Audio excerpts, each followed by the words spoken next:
Okay, this is lesson 1 from Module 7. We're going to be talking about the benefits of having enrichment programs at your school. So there's some benefits that I'm not really an expert in, but I'll definitely speak to them. Of course, the more types of programming that you can have just helps students get a more well-rounded educational experience. So if you can bring in arts and music and the list goes on. So certainly there's educational value and outcomes for the students. So that's an obvious part of having enrichment programs. But there's also great marketing benefit to it. So there's great impact on your business. So I want to talk about those a little bit. So one thing that we've seen, by the way, when tracking in the success of enrollment marketing efforts, the landing page that a prospective parent will come to, if you have more content on that page in regards to programming, and I don't mean necessarily more by word count, but I mean if you're able to show that the school has more types of programming there, we see that parents are more likely to want to learn more. So again, the level of content that you put on a landing page has to be very particular. You don't want to go into too much detail, but it's very helpful. So what we're seeing is that you will get more inquiries from the parents that are, let's say, the larger marketing opportunity, which are parents that are not already sold on Montessori. Again, if you want to grow your school today, it's really important to make sure that you're not just targeting parents that already know about Montessori, and that's where having these enrichment programs comes into play. Not just on the not for the value of themselves, which is tons of value simply to have enrichment programs, but for to make sure that you are addressing the market and what they're looking for. So parents, again, that are a perfect fit for your school, but don't yet know that that they want Montessori. Or really even know what Montessori is. They just know that they're looking for a certain value propositions. They want their child in a certain environment where they get individualized attention.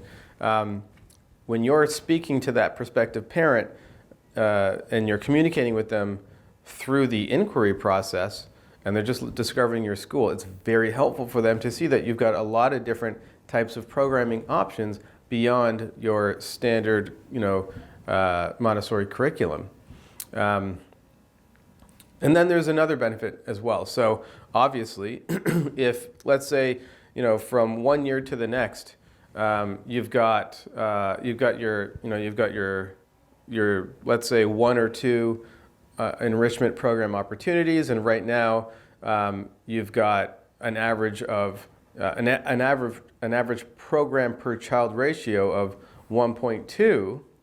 Then from 1 year to the next, you want to try to figure out how can I get my average program per child ratio up by 10%?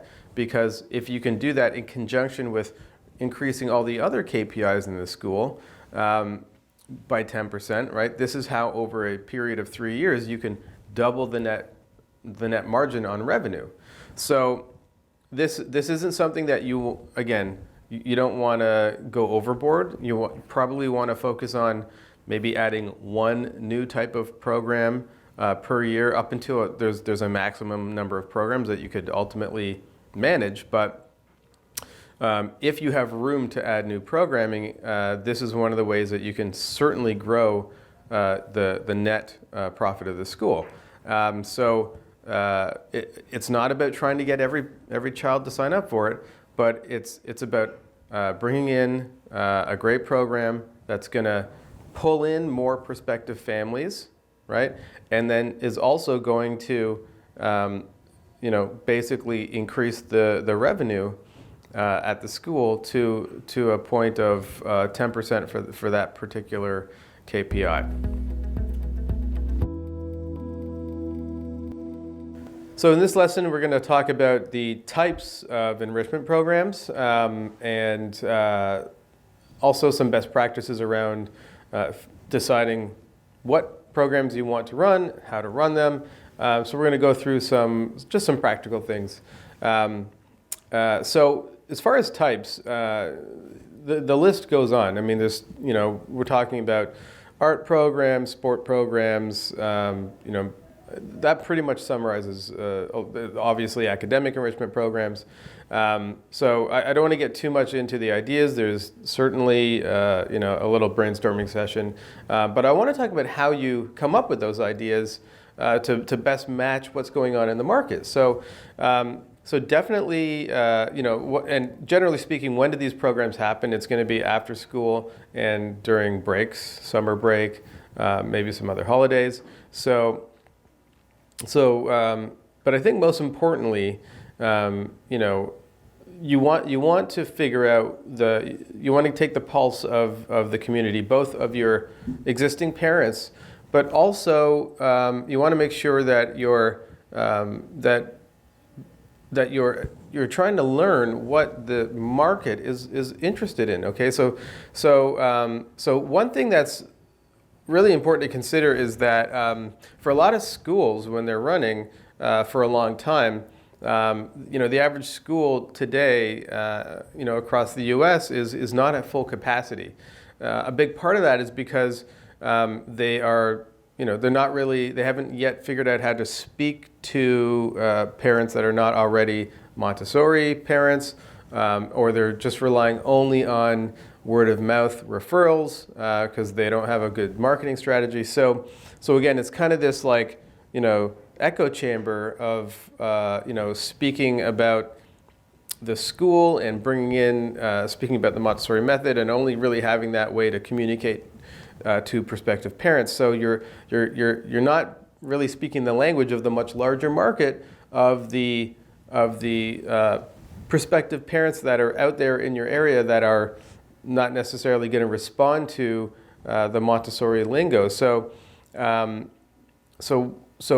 one of the best ways to speak to them and figure out how to speak to them is to go to them and learn what is it that they're looking for, right? And what can you add to your programming, and not getting into the actual copywriting of how you communicate this, but how can you present a program that the parents that you want to pull in are looking for? How can you create that? Because if you can get your finger on the pulse of the most ideal prospective parents and figure out the types of programming and outcomes they're looking for, then you can figure out how to best complement your core programming with your enrichment programming, and that will help you decide what programs you should have. I would say that's probably the most important opinion you should be catering to, which is and that could depend. So if you're full, if your school is full and you're at capacity, and you've got a marketing system that works and everything is running smoothly, you should probably lean towards understanding what your existing parents want. But if you're like most schools today and you're having a harder time getting your enrollment numbers up, then you really want to focus more on the prospective market, on the parents that are out there that are for some reason not coming into the school. You want to try to survey them, and there's ways of doing that. So number one, you can just hit the pavement. Of course, it's good to invest though in more strategic ways. So it's not just taking your time. You can actually use the same marketing tactics that like Facebook ads or other types of advertising that are engaging the right prospective parents, and actually just get them to fill out a survey. So you would be paying to get these survey responses, but it would be giving you incredibly valuable information. So this could be part of your inquiry and admissions process.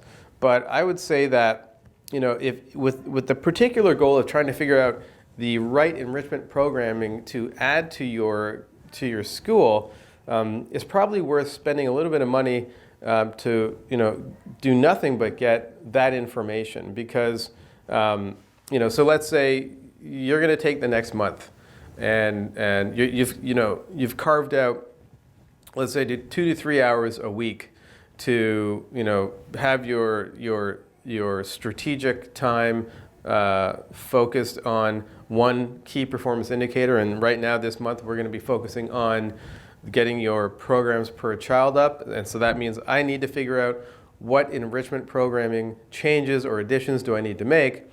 And again, right now, let's say your goal is to speak more to the prospective parents that we want to pull in. So how can I get out to those people, right? So that's where using these same marketing strategies could come in. Run some ads that get people filling out some surveys, and also maybe speak to some other local businesses that are running this types of programming. Try to get them, so like you can get a lot of information. And what's really cool about working with other local businesses is that you can even partner with them. You don't have to take the whole experience on. So one way to grow your program per child ratio without having to take on all of the risk is to partner with other local businesses that offer that type of programming, where maybe they can come into the school, or the kids can go they can go out to that business, and but they're doing it as part of as part of this partnership. So that's another thing that you want to look at. Those businesses that you could partner with will have probably have a lot of market information about about the types of parents. If you can understand, if they have a good understanding, and if you should obviously focus on local partners that are trying to speak to the exact same demographic.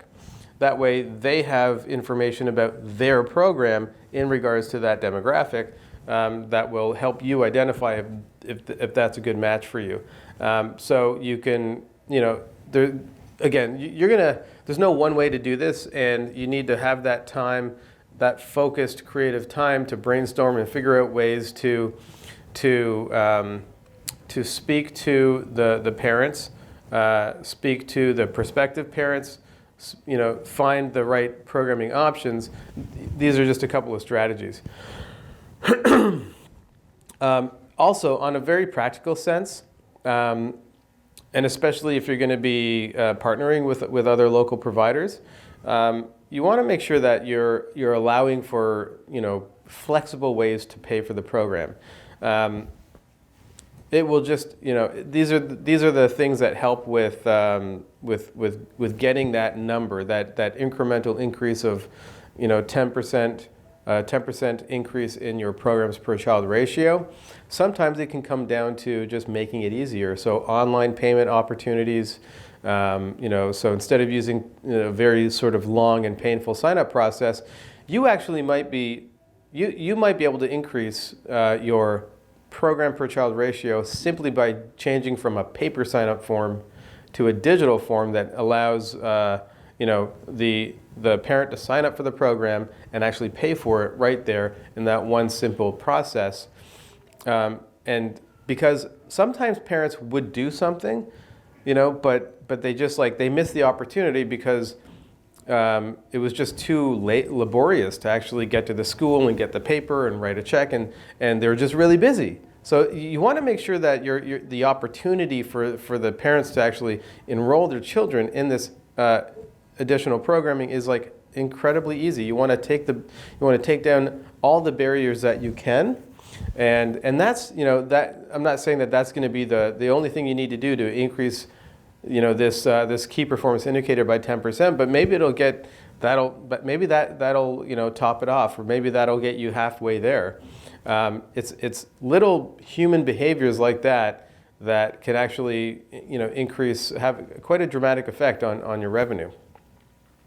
So making registration and payments incredibly easy is something that's definitely strongly advised. And then also, all the more so if you're going to be partnering with, a local provider, or this is something that's happening off-site, but obviously you're facilitating. So again, you want to make sure that that you're making it as easy as possible for parents to enroll. So just to summarize it, you want to think about, how am I going to figure out what enrichment programs to offer? I want to make sure that I'm following the parent, following the market. You want to make sure you're providing, the programming that is going to not only increase. So here's a great thing. If you get the right programming in the school, you're going to be increasing your program per child. You're also going to be increasing your enrollment rates, because this is going to make the school more attractive. So there's like this sort of add-on effect of focusing on this particular strategy. You want to try to look at local businesses instead of taking like all of this risk on developing this new program. Maybe there's ways of partnering, making it easier and less costly.